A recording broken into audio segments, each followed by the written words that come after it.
everybody. How's it going? Welcome to HODL the Line. Guys, how's it going with you two? Oh, it's going all right. Having some technical difficulties that are frustrating me a little bit, but I'm sure we'll get them all figured out. Man, that's how you started your day, wasn't it? With technical Yep. difficulties, you and JR this morning? Oh, yeah, and they haven't gotten any better. I'm sorry to hear that. I'm not laughing at you, brother. I'm laughing because I completely get it. I completely understand. Well, hopefully you're able to get them fixed as we're kicking things off here. Badel, how about you, man? How's it going? Just typical Monday. Same stuff, different day. Hopefully the dryer tech will actually show up tomorrow. You're still waiting on that? He was sick on Friday when he was supposed to come, so now he's supposed to be here tomorrow. The parts have been here since last Monday, and it's like, if we didn't have 10 and a half months of the warranty left, I would just done it myself. Yep. Well, you can't do it yourself and with the warranty? Like the part has the warranty, right? I don't know. Yeah, usually if you don't have their tech do it, it voids the warranty. Usually. Yeah, I mean, if he doesn't show up tomorrow, we're going to call him and be like, look, we need some kind of comp for 2 weeks without a dryer. So it's only a month and a half old. Or can I just fix it myself with the parts that are here? You know what? There you go. There you go. That's not a bad idea. I'd ask. Why not? What do you got to lose? But closed mouths don't get fed. That's it. Right. I mean, what do you got to lose? Not a thing, man. Not a thing. Everything. Everything. You can lose everything. Oh my goodness. Oh, well, we got some people kind of jumping on in. We'll go say hi to the chat. How's that sound, guys? And then we can jump into the first thing. I mean, I'm only seeing one person in chat besides us. So. Oh my goodness, yeah, but you blowing up that chat right there. Oh, yeah. Okay, there it is. Jay Violet in the house. I saw all these messages, but it's all Jay Violet. I appreciate you. Look at her. She'll one person army in the chat right there. Well, and she did so many in a row. Nightbot decided, hey, maybe I should chime in. Yeah, there you go. I love it. I love it. Well, we got some people lurking in the background. Welcome. Don't forget to smash up that like button, share this thing out. And we're here every Monday night at 7 p.m. Eastern time. Yeah, I know. You're just kicking butt there, Jay Violet. Kicking butt. Yep. Every Monday we have all the fun, and sometimes we go on some rants. So I'm sure we're gonna get a rant from Badel tonight. Oh, that's true. There's a good possibility of that. Instead of a BC rant, you're going to get a Badel rant because we all know that Badel is the biggest fan of AI in the world. Yep. Well, BC, you know what? I think we should start off with the Bitcoin news and then save that all for the end to get Badel all ramped up over there. We'll do like, remember that little Evel Knievel thing back when we were kids, and then he takes off. Oh, maybe that was just me. I'm old, so I don't know. I was about to say, no, I'm not. Never heard of it. Oh my God! All right, there it is. Sorry. Go ahead, say it, BC. Go ahead. Old man interwebs over here. Yeah, exactly. Showing his age. BC. No? Can I show you guys? Yeah, exactly. Can I show you guys something? I was gonna wait until Crypto on the Rocks, but let's see if you can see it in here. Okay, so my daughter started with, remember, this Friday on Crypto on the Rocks, we were talking about all the laser printing and stuff, and I said, hey, my daughter and my son-in-law got a Cricut. Well, they made me this. Can you see that? I don't know. Let me put my hand in there. Can you see the logo? Hold it up against your jacket. The black. Yeah. There you go. I don't know. This camera thing is a pain in the ass here. It's the light. Yeah, it's wiping it out, but you can kind of see it. Now, wait, but what you can't really see, you can kind of see this writing on the back here. The writing on the back says, well, I don't know. I got to get my glasses. The writing on the back says, I'm just some old guy on the interwebs. So there you go. I'm going to clean that up, and I'm going to have a beer in that, this crypto on the rocks. So anyway, I just thought that was funny. Yeah, exactly. Carol Schneider, right? Schroeder. Sorry, Carol Schroeder. Welcome. Appreciate you being here.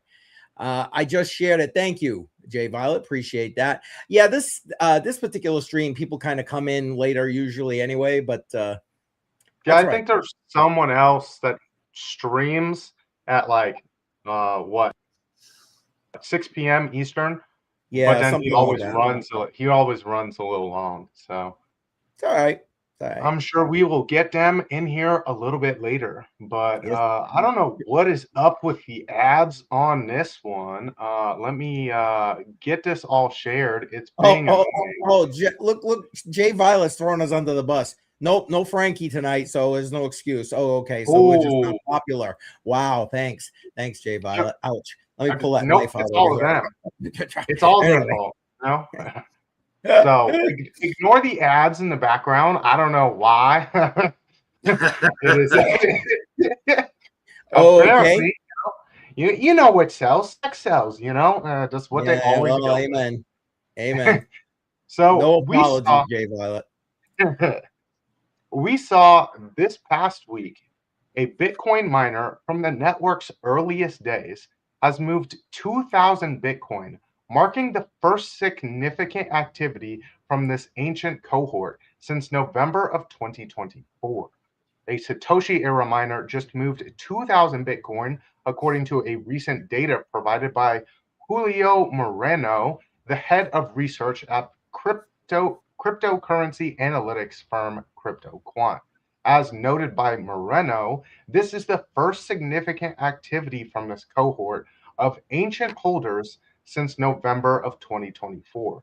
Historically, Satoshi-era miners move their Bitcoin at key inflection points, Monero said. And this was moved to a Coinbase wallet. Yes. So it wasn't just moved from one wallet to another hard wallet. This was moved from their actual wallet to a Coinbase wallet. Yep, looking at a potential sell here, which it's really looking like they might be trying to sell at just the right time. This cycle kind of has played itself out. I know there's a little bit of hopium that people are talking about. We might hit a few higher levels going up.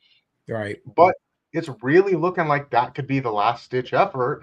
And I think he's positioning himself for that last little pump before we really dump. I've read a couple of articles about this. Matter of fact, again, links to everything that we talk about tonight are in the description of the stream. But I love how they all say, I mean, I like the idea of Satoshi-era. It gives you like a time frame, right? But like in that article you just read, that's like this ancient wallet. It's like ancient, man. It was like 2010, 2011, come on now. Ancient. Good Lord. Well, if that's ancient, what am I? They're talking like really, really early. So I know. So I think like 2010, 2009 period, where it's like you've held for a long time. You've ridden out pumps, you've ridden out dumps, you've ridden out pumps, you've ridden out dumps, and then you did it all over again. And it's like, how long are you going to hold it before you're just like, okay, you know what? I've made enough money. If you bought it at sub $1, it's like any time is really a good time to sell. Yeah, seriously though. Seriously. Oh man. I don't disagree. Yeah, I look at it. You got to remember again, like you had up on the screen a minute ago, I'm looking at it from an older perspective. So I hear ancient and I laugh. It's kind of like, yeah, okay. Kevin is in the house and JR back to back. Thanks for jumping in, guys. Appreciate you. What do you guys think? I'm sorry, what was that, BC?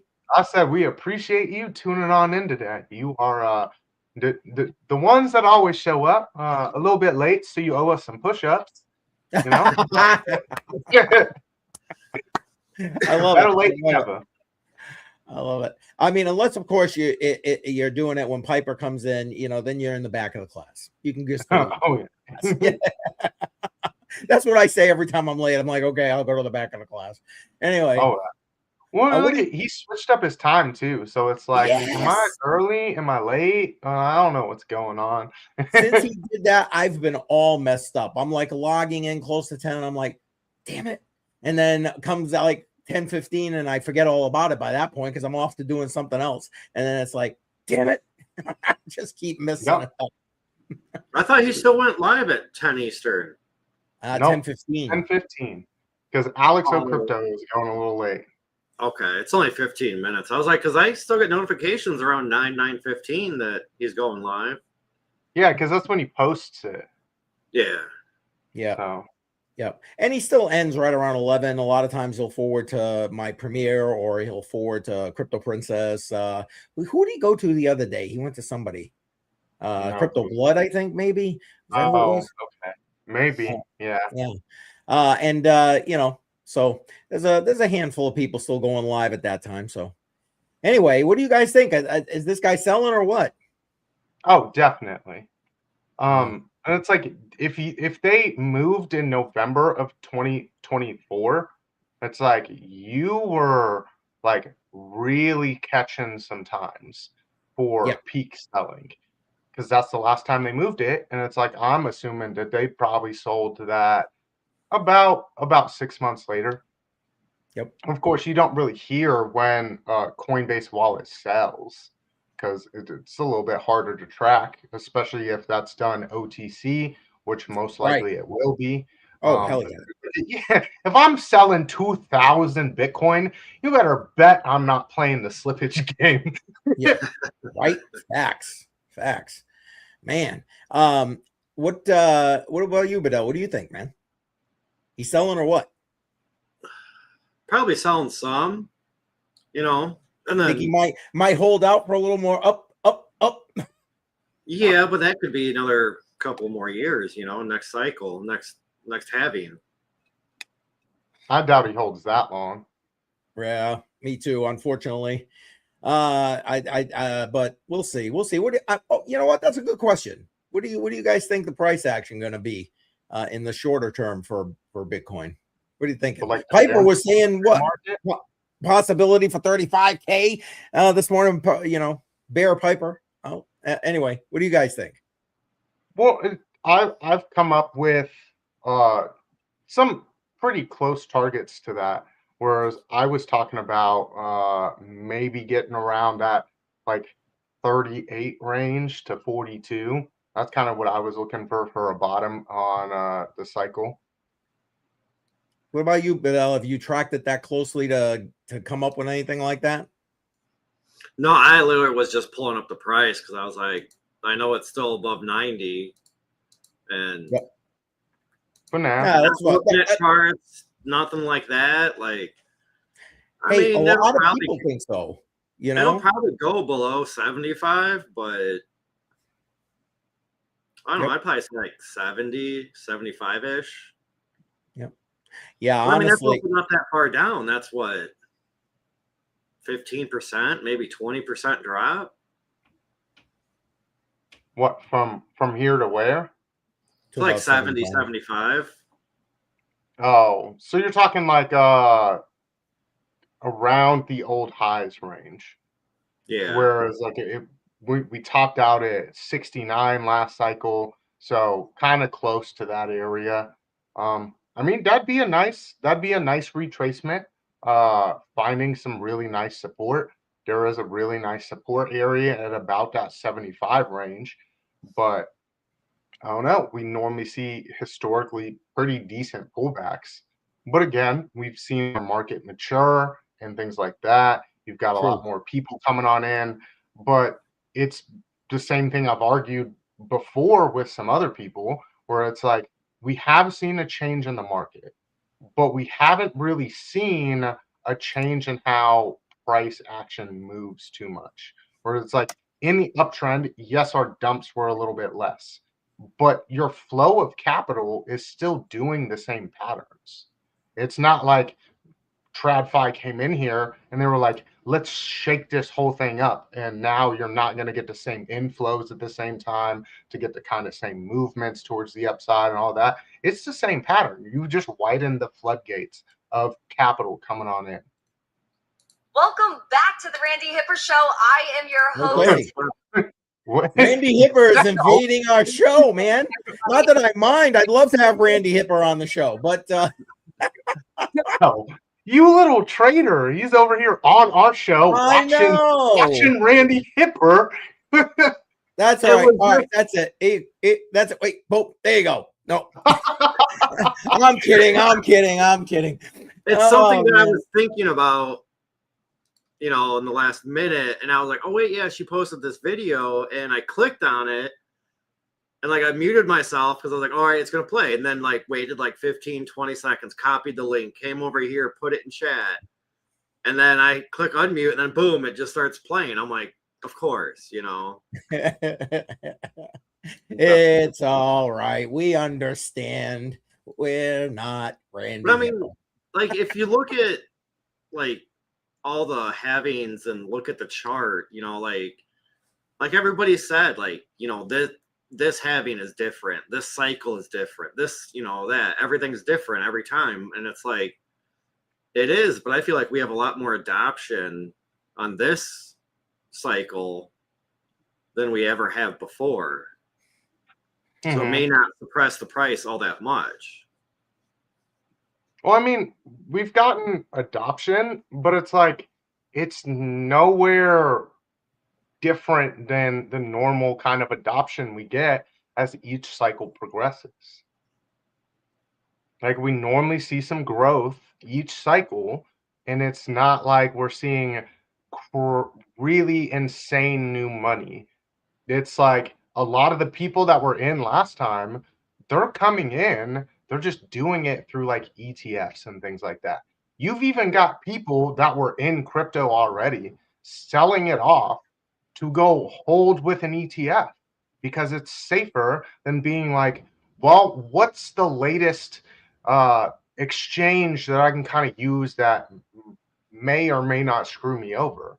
And every single time we go to bear markets, we see the same shit over and over again. Where it's like, here's the big exchange that was here for this cycle. Everyone talked about it, and guess what? It goes belly up.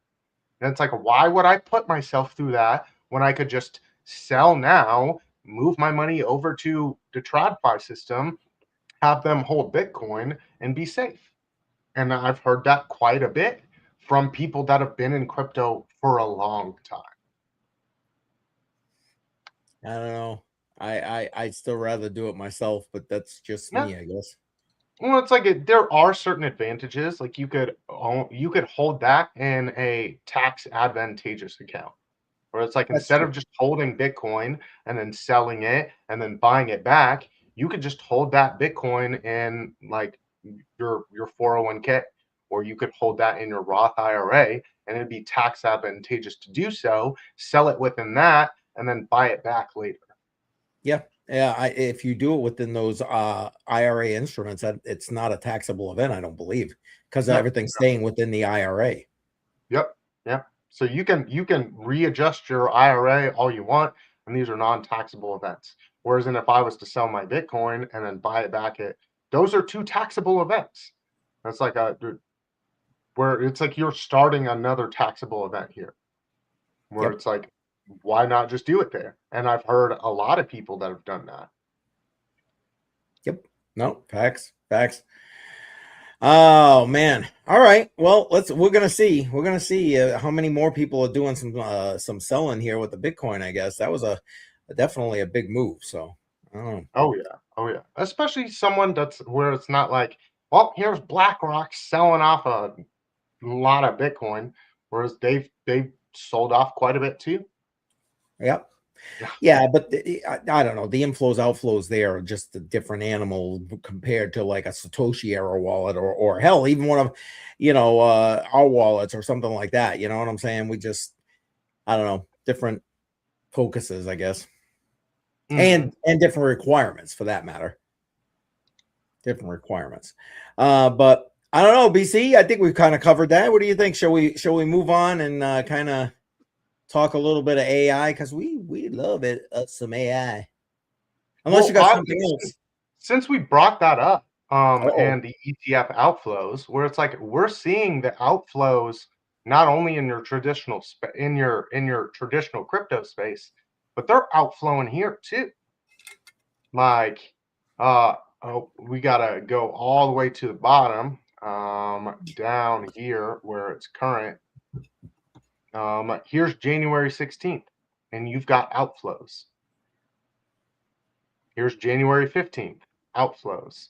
January 14th, inflows. But most of last week was all outflows.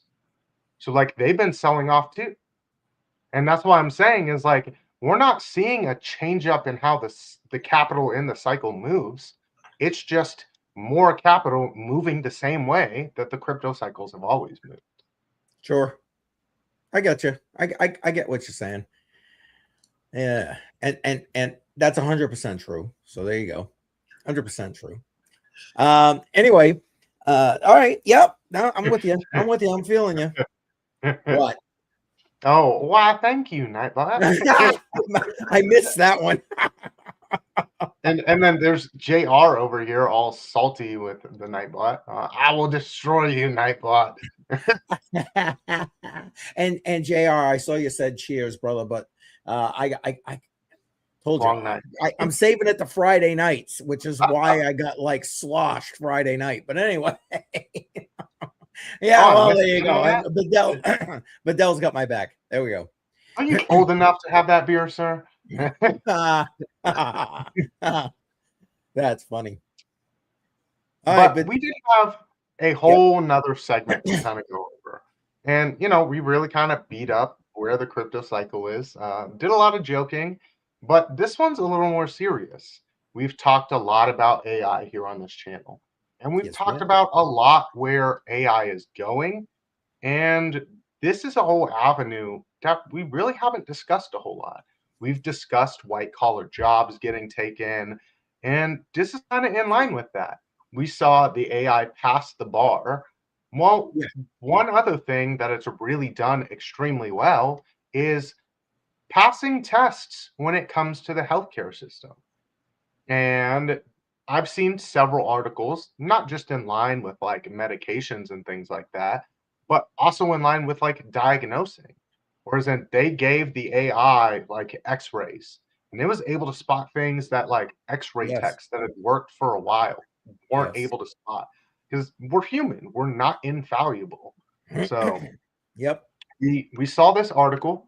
It was sent over by CCM, because he had Badel in mind when he was thinking of this. And, and I thought it was quite interesting. And it's artificial intelligence begins prescribing medications in Utah. A pilot program will test how far patients and regulators are willing to trust AI in medicine. In a first for the US, Utah is letting artificial intelligence, not a doctor, renew certain medical prescriptions, no human involved. The state has launched a pilot program with the health tech startup Doctrinic that allows an AI system to handle routine prescription renewals for patients with chronic conditions. The initiative, which kicked off quietly last month, is a high-stakes test of whether AI can safely take on one of the healthcare's most sensitive tasks and how far that could spread beyond one AI-friendly red state. It also serves as an early check on how far policymakers and patients are willing to trust AI over trained doctors in decision-making by inserting algorithms into one of the medicine's most fundamental relationships. Utah's initiative could represent the first step in upending how care is delivered in the U.S. That raises new questions about the safety of automating prescription refills, including how they should be regulated. So far, the Food and Drug Administration has not weighed in on Doctronic's program. If the agency determines it has authority to regulate this use of AI, it would complicate or slow its expansion.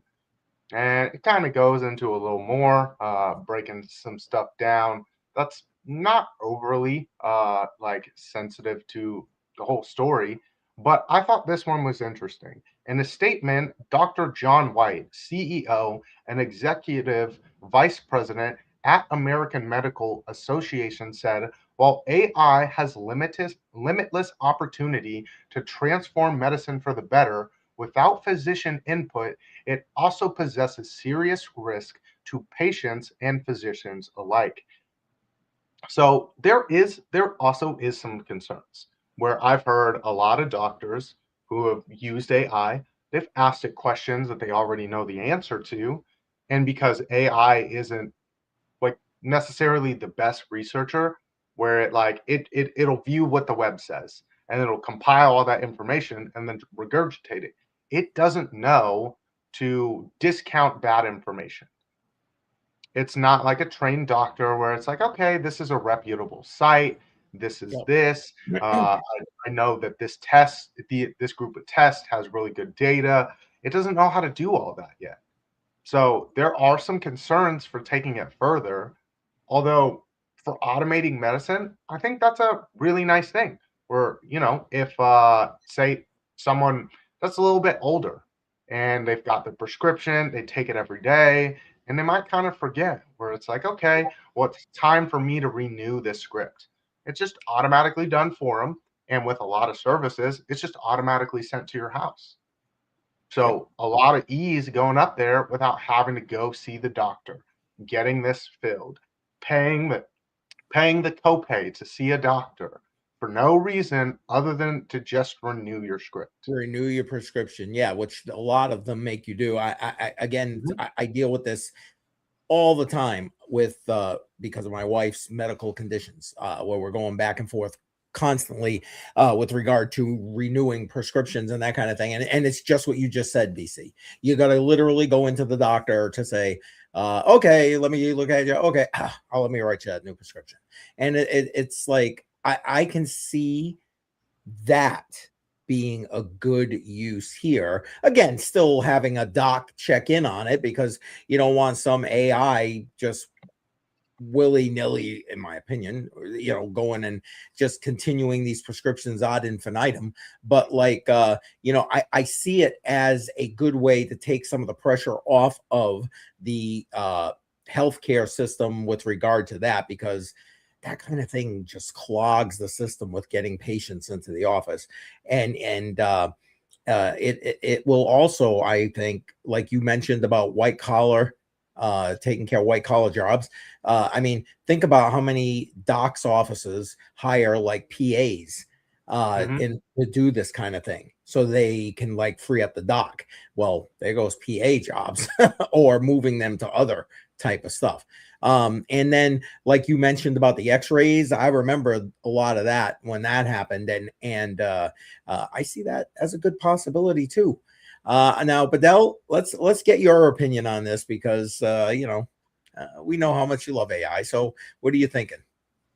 I like the fact that they're starting off with just doing prescription refills, and just little simpler things like that would ease the system, like you said, CCM, Yeah. Because then you don't really have to leave the house. You don't got to do this. You don't got to pay this, pay that, wait all this time, go here, go there, just to what? Get the prescription that you've had prescribed for months or years that you're probably going to be taking, until you're 6 feet under. Yeah, especially if you got like BC said, a chronic disease or something. Yeah, exactly. Sometimes it's like, why do they even makes, have to go to a doctor every so many months just to get a refill for the same thing? It's not like it's gonna be going away anytime soon. Maybe if the patient had different symptoms or better symptoms, then maybe go to the doctor. But well, so there are certain things that I kind of do see as a little bit of a problem in this. Well, because while there are positives, think about the fact where it's like, hey, a new medicine might have came out that might work for you a little bit better. maybe you're having side effects, while it's not like life-threatening or anything, it's a little bit of an inconvenience. Without going to the doctor, you're not really going to know about these things. While it's nice to have your script filled and all that, the AI is not going to be like, hey, there's this new medication out here that would probably work better for you, and be able to just immediately prescribe that for you. Yeah. No, I get what you're saying. I think there'd have to be some seriously strict guidelines with regard to how it does the prescriptions and stuff like that. Because again, I'm looking at it from my field of knowledge and what I deal with literally on a monthly basis. And I'm thinking, man, that would actually probably be helpful for us. You know what I'm saying? This thing, what do you let an AI do this would probably be helpful for us. I mean, but like Badel said, then you have maybe a longer but yet periodic check-in with the doc. You know what I mean? To just, have that kind of thing. I'm not saying remove docs. no, not saying anything like that. But eventually, yeah. Yeah. But yeah, no, I see some potential in this. But not as like when during COVID we were doing the telehealth thing. I thought that was like the biggest scam. I mean, come on. Yeah, here, see this boil over here? No, come on. It's like, please. But to do that with an AI, yeah. It's like, come on. Can you imagine doing that with an AI? Just saying. Anyway.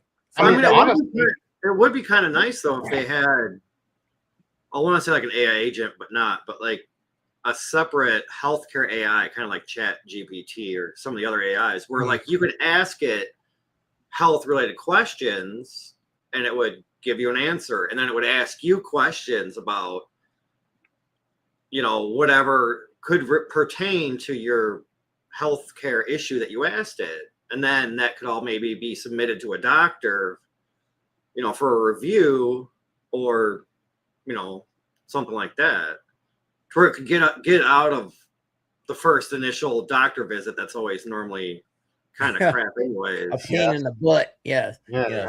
Yeah. But I think the next thing you got queued up, BC, isn't it pretty much similar to what Badel just said, or has inklings of what Badel just said there? Which, I mean, like it is like quite a useful thing where breaking, OpenAI launched ChatGPT Health, a personal health hub where users can upload medical records, labs, visit summaries, longitudinal data in a dedicated environment. Users can also connect apps like Apple Health, Peloton, Function, etc. for further personalized insights. And honestly, I think it's kind of interesting where this is what we kind of were hinting at. I kind of hinted at some of these things because I knew what the next article was.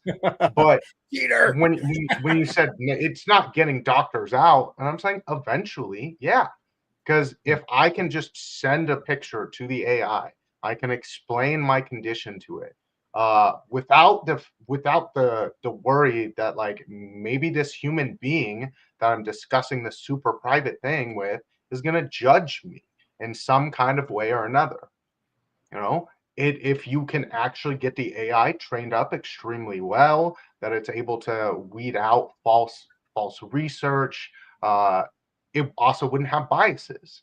So there wouldn't be some bias towards this person or another. There's no biases in AI. It's not a human. So right. there are some definite perks to that situation. And we'll just kind of have to watch this unfold, because while there's benefits, there's definitely going to be some crazy drawbacks here. Oh my God. When you were reading what you were just reading, BC, the first thing that popped into my head is great. So now whoever goes and jumps into this Chat GPT Health, all their health records, all their health information is now on Chat GPT servers because they keep it on their servers, right? All that information stays on their servers. So it's like, talk about giving up, like you're worried about HIPAA. Well, screw HIPAA. Here you go. You just gave it away. You know what I mean? It's like, that was literally the first thing I thought about. So there need to be some kind of a privacy AI, that kind of thing, in order to, in my opinion, to make that take that a step further with regard to maintaining HIPAA, if nothing else. But that's just one piece of the pie. I think you're right.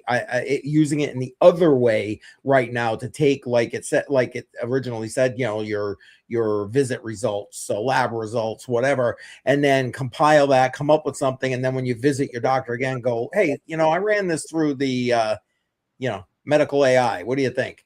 Your records are out there anyway. Well, yeah, I suppose that's true.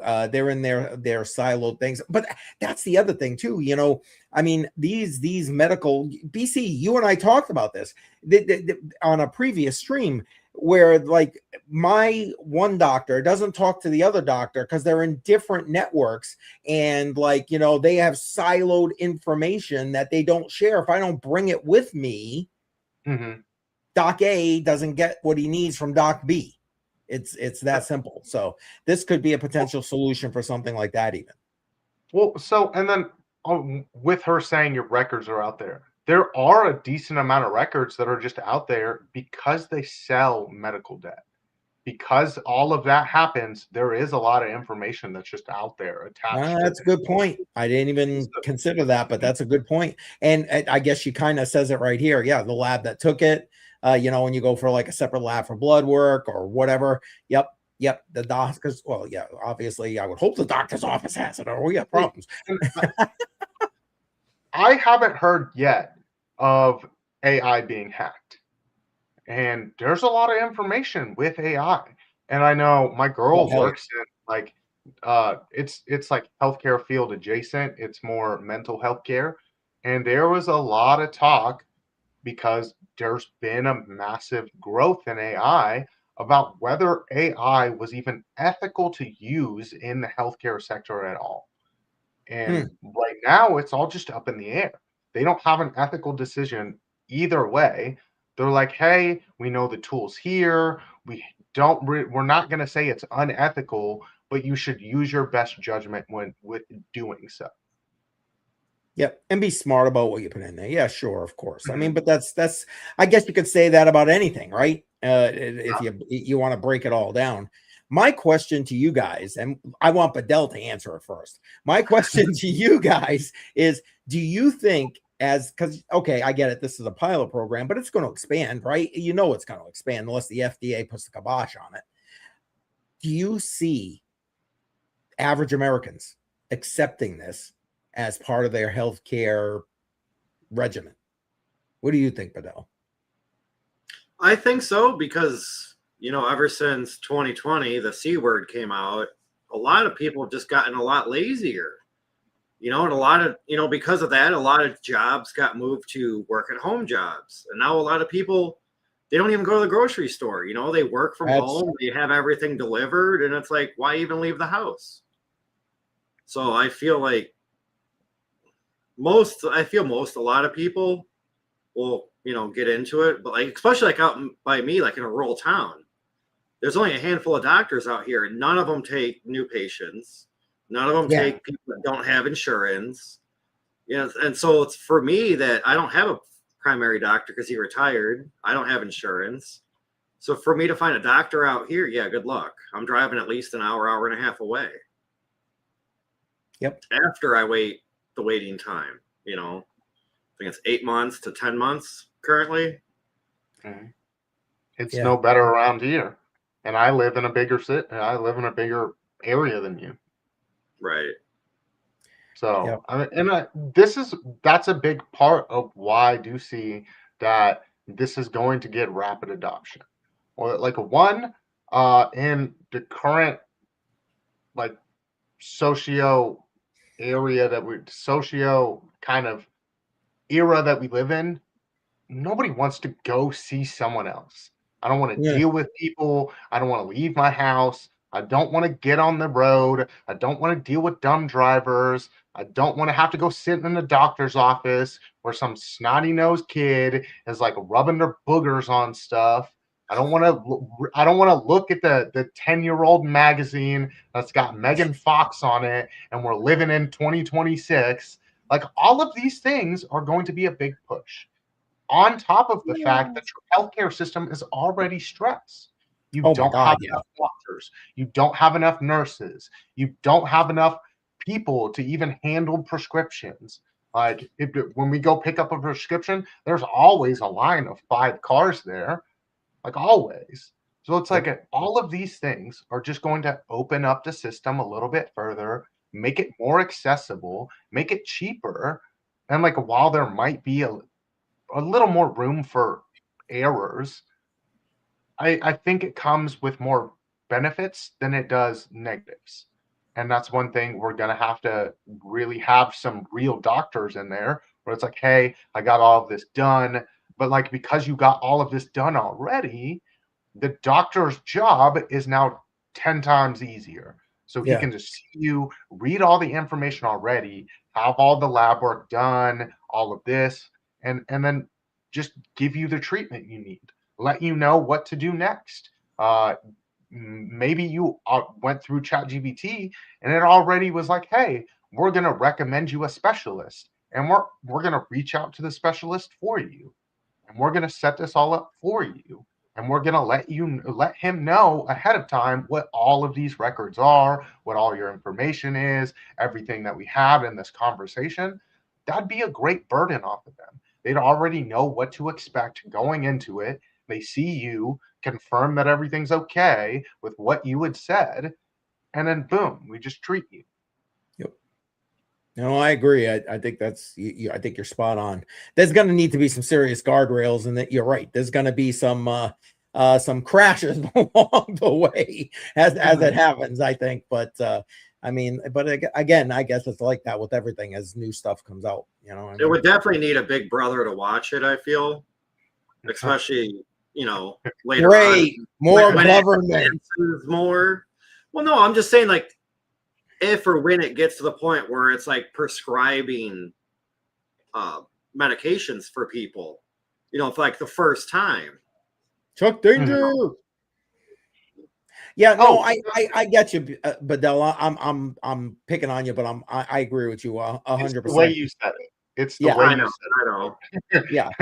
You're like, hey, I'm going to poke buttons right now. So we're going to talk about Big Brother. Well, I was trying to think of like, okay, how would I say that without saying Big Brother? Because, we all hate Big Brother, but what, overseer? Like, my overseer. I think I like Big Brother better. Okay. I feel like, honestly, it would probably end up being like, this is a pilot program. We have it done in a certain area. You have independent doctors coming in to oversee the program to make sure that this is doing what it's actually supposed to do. I'm not prescribing you antibiotics when you actually needed like Tylenol, something like that. All of these, making sure that it's actually doing what it's supposed to do. And you could do this in like an enclosed system without actually having to risk too much. Yes, you're still going to have some of these guidelines when you open it up to the public, but you can have it more hands-off. As long as this is actually verified by a legitimate doctor. It's like, hey, I sent you over all of the AI stuff. Here you go. This is what's going on. And the AI gives it its input. It just checks it on over. Yep. Seems legit. All of this checks out with what you had said. Here's your treatment. So you're taking 3 or 4 different doctor appointments, maybe a specialist appointment, and merging it all down into just one visit to confirm everything, and the doc signs off. Yeah, I mean, and that would really expedite our healthcare system. And this is a system that everyone complains about already. No one likes to go to the doctor because it ends up being 10 times more of a headache than it needed to be in the first place. You go there with a fractured finger and you walk out with the flu because there's 10 or 15 people coughing all over everything in the waiting lobby. Well, that was my whole complaint when I'm like, I don't want to go to the doctor and have someone wiping their boogers everywhere, sneezing all over the place. Like, I'm going there and I'm okay and I'm just getting a normal checkup, but now I've got like bronchitis or something. Why? Like no one wants to go to that. And that's why AI will be a big push in the healthcare system. Oh, he's over here with bronchitis. See, like you'd go to the doctor, and Badel over here would be like and give you bronchitis. Hey, you know what? It's just a smoker's cough. Oh, It's yeah, like, yeah. if I walk into like the doctor's office or like, you know, the medical part of like Walgreens or CVS, it's like you almost don't want to cough because as soon as you do, like everybody just turns around and stares at you, and it's like, yeah, exactly. You know, we were talking also. Oh God, he's back. Anyway, he was trolling Crypto on the Rocks on Friday. Anyway, so yeah, there you go. So, you know how I was saying siloed information, and this is a prescription. What's one of the biggest problems with people who get prescriptions from multiple doctors, you know, and I'm talking legit prescriptions for legit reasons from multiple doctors. A lot of times you have interactions between these medicines. Having that AI looking through all that, in theory, should like eliminate the majority of those kind of potential interactions and of any kind, whether it's small or fatal for that matter, because with the drugs these days, good Lord. The drugs to treat the drugs. Yeah, exactly. But I see that as a potential possibility, you know? Oh, yeah. Well, it's like it could already know as well, where it's like, hey, if we put this medication with this medication, you're at high risk for this thing. So, like, you need to be mindful of this situation. Where it's like, hey, if you have like high blood pressure, then you should probably nix this medication. So make sure to watch your blood pressure. Whereas in a doctor, it potentially recommends another one. Here, this will do the same thing for you. Yeah, exactly. Yep. So it's like there's a lot of use case in AI. And like I know everyone's kind of like there's a lot of worry with it and all of that, but I'm a fan, you know. Like I like people, but I also don't like people. So, if you know what I mean. So, I know what you mean. And I like the fact that it was able to attach itself or link itself to some of the other apps. Like Apple Health and Peloton, and you know, I'm sure there'll be a bunch more later on. But it's like, oh yeah, okay, if you have this issue, you know, instead of like saying like exercise X amount of minutes a day, you know, it could remind you periodically, like, hey, you know, you need to do this many steps today, or do this or that, you know, and just like maybe suggestions. Yep. Or like with Fitbit, my Fitbit has like a heart tracker on it. And it's able to actually monitor heart rhythms.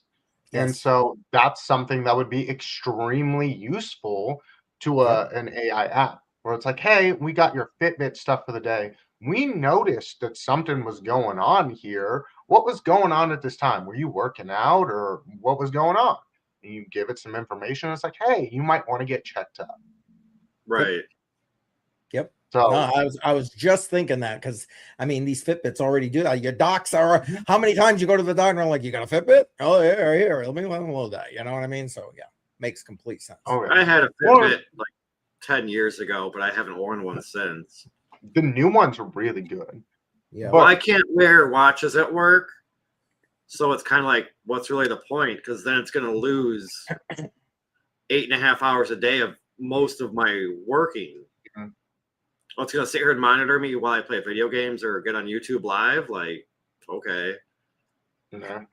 Well, that could be it'll be monitoring your heart rate while you're playing that video game, and it's going to be like, oh, call an ambulance.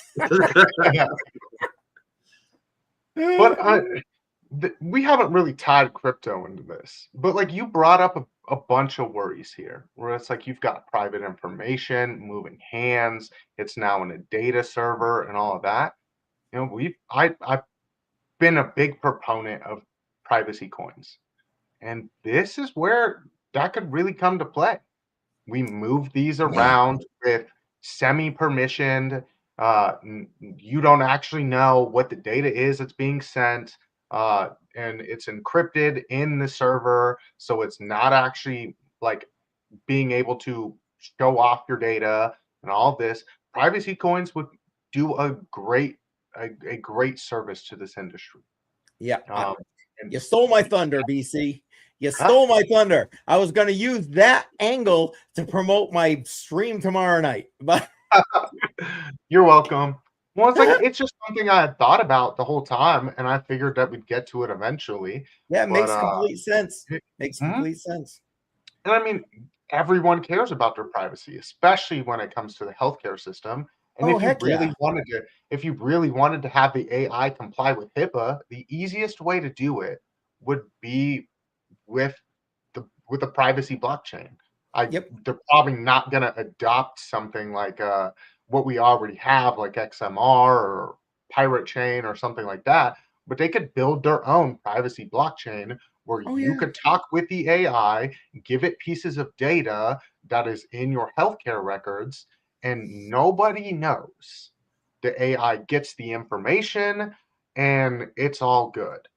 You know, nobody else was able to see it along the pathway, and then it stores it. And I wouldn't know how technically it would store it so far, but you could store it in such a way where it could be accessed later without ever having to be seen through going back. So Right. the whole system that could potentially be built up with the AI. Yep. No, I agree. And welcome, Melissa. Appreciate you being here. Yeah, no, I agree. And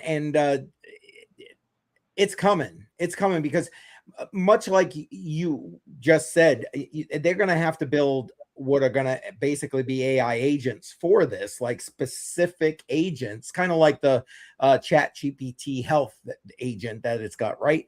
That do just this specific task, and having all those guardrails and criteria like Badel was just talking about. And there's going to need to be a way to, like you said, pay for the services or pay for this or pay for that. And it makes sense to have that in an encrypted fashion. So yeah, this is definitely it's coming, and it's coming fast. That's the way I see it. Oh, the faster the better, honestly. Yeah, well, there you go. And all said in the house, welcome. Yeah, I don't know. I don't mind the change, but let's not just COVID it. Oh, quick, yeah, all right, ready, here, take the jab. Have you looked at the data going around with how many people are without a doctor? How many people are without insurance? How many people can't go get a checkup? And if the faster we can get this in here, the faster we can take the burden off of something like 40 million Americans that don't have health care. Yeah, well, thank you, Obamacare, but let's not get me going about that. Well, it's also more than just that. It's also the fact that like you can't even get to a doctor even if you wanted to. No, that's true. But Dell brought up a good point earlier where they're not accepting new patients. I know I went through that not that long ago, and yeah, no, you're 1,000% correct. 1,000% correct. So I can go get an eye checkup anytime. I don't have a regular doctor either, because I've tried for years to find a doctor that is accepting new patients. And it's like, I'm just, what, SOL? Well, like I got to go to a whole nother city who is also not accepting new patients. Like, how do you find a doctor nowadays? Because I can't find one. No, you're not wrong. You're not wrong. Well, maybe that becomes the next avenue. You know what I mean? Well, and that's why I think this has been such a big push. Because, the healthcare sector has been hit incredibly hard. They're not getting the people in there that they used to get. They don't have doctors on staff. And it's not just here in America. This is a problem that's going on globally. Like Canada's in a worse position than we are, where I know several people that their parents are doctors in Canada. They get paid decent, but that's because there's no other doctors. Like if they're having to wait a long time to get their procedure, but that's because there's no other doctors to go to have the procedure done. Like his doctor, his dad is a surgeon there, and his mom is also a surgeon there. And both of them are getting paid well because there's no new doctors coming in. And they've talked about it. And it's a big worry for them. And it's starting to get that way here in America as well. No, you're 100% right. 100%. Absolutely. Well, I mean, we'll see. Obviously, we'll follow up on it here because we love talking AI. But some of us more than others. Yeah, right. What? See, we told BC that behind the scenes, looking sleek, But there you go. Everybody notices. They're loving it. BC. There you go. Well, so the main reason I even got the haircut to begin with was because I was just sick and tired of the hair hanging down over my eyes. I couldn't do it. Yep. I get it. Oh man. Well, I don't know. What do you think? Have we beat AI to death here at this point, or what? Oh yeah. We'll have to save the rest of the beatings for another show. Fair enough. So what do you guys got going on? Badel, start us off. What do you got going on? I know you whatever it is, solar work. What do you got going on? Nothing really. Hopefully the dryer gets fixed tomorrow. I keep forgetting the dryer. Yes, dryer first. Because if he can't fix it tomorrow, that'll be 2 weeks. And she went Saturday, did one load. Granted, it was probably a load and a half. It was almost $10 to wash and dry. And we used our own soap and everything. And it's Jesus. That's not bad. That's pretty good. That just seems expensive to me. It is expensive, but in the scheme of things, I've done it for more, So I get it. Oh yeah. So have I. I get it. Oh, there you go. All Set says he's jelly. There you go. Other than that, I'm just waiting for the warm weather. Man, I woke up this morning. It was 1 degree, felt like negative 23. And that was before the wind chill, and the wind was 30 miles an hour with up to 40 mile an hour wind gusts. Yeah. So even at 11 o'clock this morning, sunshine and full bright, it was still negative 35, negative 36 out with the wind chill. And it's no, not fun. Nope. I don't envy anyone who has to work outside. One of my sons does construction, and he's out there working in this. And matter of fact, we got like you just said, we got that cold snap coming our way starting tomorrow. So it's I don't. God bless him. That's all I got for him. God bless him. You know what I mean? All right, fair enough. What about you, BC? What you got going on? You had JR this morning on there. I tuned in and I was like, holy crap, JR's here. Yep, that'll be a new regular thing that's going on Piper Academy in the mornings. We will fine tune some of that, get all the clunky parts fine tuned, and hopefully all of the technical difficulties worked out as well. And I do have a show that I recorded with David this past weekend and one of my buddies. We talked about the WEF, our current Nice. Capitalist system and the capitalist system that they're working towards, kind of how people might get locked into classes, kind of like we saw during France in the 1780s. So keep your eyes tuned. I'm looking at potentially dropping that this week, probably Wednesday afternoon. I will get that all set up here. And then possibly if I can get Rumble all worked out as well, I'll be dropping those over on Rumble as well, especially with some of the topics that'll be coming up here more recently. I'm a little bit worried that they might get censored on YouTube. Some of the things that might get said. So fair enough. Same thing over on Rumble. It'll be Counter This 01 on Rumble. So if you're over there, we might drop some more spicier stuff over there as well. There you go. And you saw what Jay Violet saying, right? Ooh. Girls get the girls. There you go. I definitely know that one. I've got one, and it seemed to work extremely well. I love it. And anything else you want to update people on? I know you got the job change thing going. Anything else you want to update everybody on, or? Well, I don't know the schedule just yet, but I am planning on going live in the afternoons, probably 1 p.m. And then I will be bringing JR on for Tuesdays and Thursday shows to just have like a question and answer type show where we just kind of answer about trade strategies. We answer questions about the indicators that we're using. I want to set people up for success if I do end up going to school and I have to take some time off. You know how to look at a chart and be like, this is how BC would look at the chart, and this is what he would do from what he's seeing, from what I'm seeing right now. Awesome. That sounds good, man. Sounds good. Yeah, that's one thing I got to do is I got to get a hold of JR if he's still in the chat about if he has any time this weekend. Well, worst case, you'll probably end up seeing him on Friday because JR being on Crypto on the Rocks. And then you can try and coordinate something hopefully for the weekend if he's not still in chat. Yeah, but I got to see if I have anything going on this weekend and, you know, his schedule and my schedule, and maybe we can find some time, maybe not, who knows? Fair enough.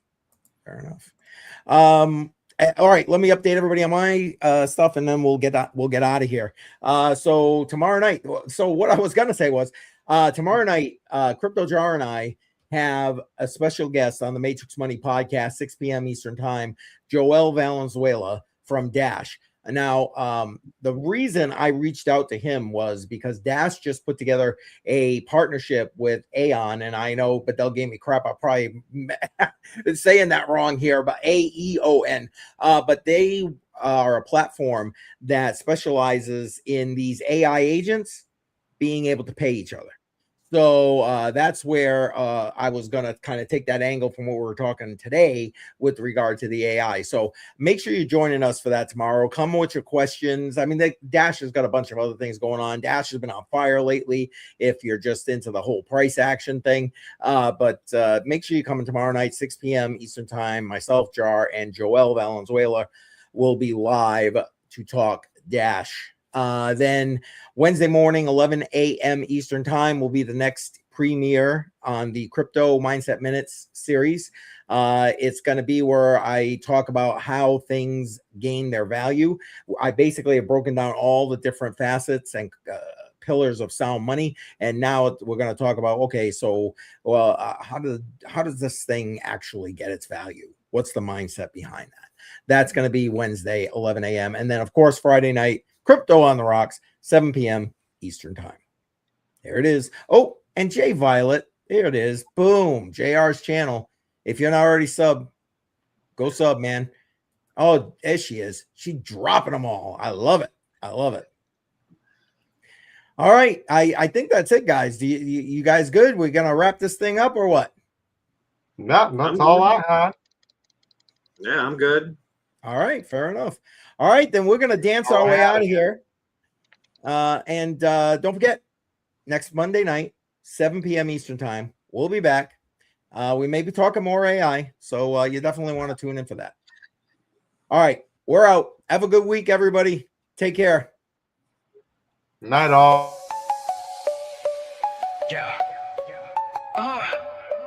Yeah, fingers frozen, call it ice on my grip.